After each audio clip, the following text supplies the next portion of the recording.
আজকের ভিডিওতে আমরা জানতে চলেছি পৃথিবীর সবচেয়ে বড় এবং ভয়ঙ্কর 5টি ডাইনোসর সম্পর্কে। আপনারা দেখছেন রহস্যময় পৃথিবী। ফিরে আসছি ইন্ট্রোর পরে।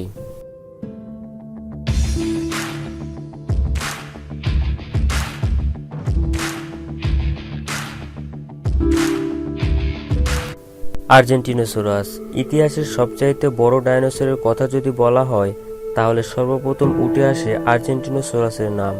বিজ্ঞানীরা সর্বপ্রথম বেশিরভাগ আর্জেন্টিনোসরাসের ফসিলস পেয়েছিলেন আর্জেন্টিনায়, যার কারণে এদের নামকরণ করা হয় আর্জেন্টিনোসরাস।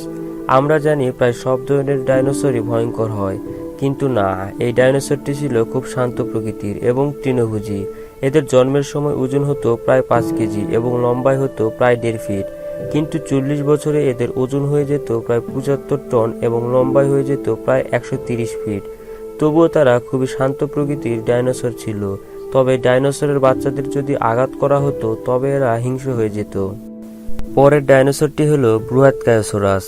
আকারের দিক থেকে প্রায় আর্জেন্টিনোসরাসের কাছাকাছি ছিল। এরা ইউরোপ বা আমেরিকায় নয়, এদের আবাসস্থল ছিল এশিয়ার ভারতবর্ষের দিকে। এরা আকারে প্রায় 120 ফিট হতে পারত। এদের গলা মোটা এবং অনেক লম্বা আকৃতির ছিল। এরা ওজনের দিক থেকে প্রায় 200 টনেরও বেশি হয়ে থাকে। আর্জেন্টিনোসরাসদের মতো এরাও ছিল তৃণভোজী প্রাণী এবং এরা দলবদ্ধ হয়ে বসবাস করত, যার কারণে অন্য হিংস্র ডাইনোসর প্রাণীরা এদের আক্রমণ করতে পারত না। কারকারোডন্টোসরাস ছিল খুবই মারাত্মক এক ডাইনোসর। এরা আকারের দিক থেকে প্রায় 45 ফুট পর্যন্ত হতে পারত। এরা ওজনের দিক থেকে সর্বোচ্চ 800 কেজি পর্যন্ত হতো। এরা এই পৃথিবীতে প্রায় 14.5 কোটি বছর আগে থেকে 7 কোটি 20 লক্ষ বছর আগ পর্যন্ত এই পৃথিবীতে বসবাস করত।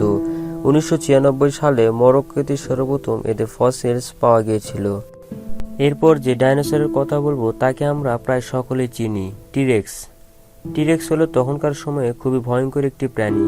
টিরেক্সের হাত থেকে তখনকার সময়ে অন্যান্য ডাইনোসর বাঁচতে পারত না তাদের আক্রমণে, যে কারণে তাদের ডাইনোসরদের রাজাও বলা হতো। টিরেক্স তার লম্বা পা, লম্বা মাথা এবং লম্বা লেজ দিয়ে নিজের ব্যালেন্স ঠিক রাখত। টিরেক্স লম্বায় 13 মিটার ছিল এবং ওজনে প্রায় 14,000 কেজি পর্যন্ত হতো। এরা প্রায় 10 কোটি বছর আগে এই পৃথিবীতে রাজত্ব করত। এরা প্রায় প্রতি ঘন্টায় 45 কিলোমিটার বেগে ছুটতে পারত। আকাশ হোক বা পানিতে, যে কোনো জায়গায় এদের চোখে পড়লে আর কোনো প্রাণী মুক্তি পেত না। তবে এদেরকে শুধুমাত্র ভয়ঙ্কর বললেই ভুল হবে। আরও একটু ভয়ঙ্কর ডাইনোসর ছিল সেই সময়ে, যারা পৃথিবীতে রাজত্ব করে বেড়াতো। তারা হলো স্পাইনোসরাস।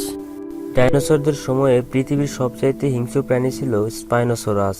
বিজ্ঞানীদের ধারণা অনুযায়ী আজ পর্যন্ত যতগুলো ডাইনোসরের ফসিলস পাওয়া গেছে তাদের মধ্যে এই স্পাইনোসরাসেরা ছিল সবচাইতে নির্দয়, হিংস্র এবং শক্তিশালী। এরা আকারে প্রায় 52 ফুট পর্যন্ত হতো। আকারের দিক থেকে এরা টিরেক্সের চেয়ে বড় হতো। ওজনের দিক থেকে এরা 7,500 কেজি থেকে প্রায় 20,000 কেজি পর্যন্ত হতো। এদের পিঠের উপরে শক্ত শিল থাকতো, যার জন্য এদের পিঠ অনেক উঁচু হতো। এদের জীবাশ্ম সর্বপ্রথম 2010 সালে ইপিজেটে পাওয়া গিয়েছিল। এরা আজ থেকে প্রায় 10 কোটি বছর আগে এই পৃথিবীতে বসবাস করত। আর এই স্পাইনোসরাস ছিল সেই সময়ে এই পৃথিবীর রাজা। কিন্তু যদিও এরাই ছিল সেই সময় শক্তিশালী প্রাণী, কিন্তু এদেরও কিছু প্রতিদ্বন্দ্বী ছিল, যেমন টিরেক্স। স্পাইনোসরাস এবং টিরেক্সের মধ্যে প্রায় আক্রমণ হতো। এই ছিল সবচেয়ে বড় 5টি ডাইনোসরের অতীত সম্পর্কে।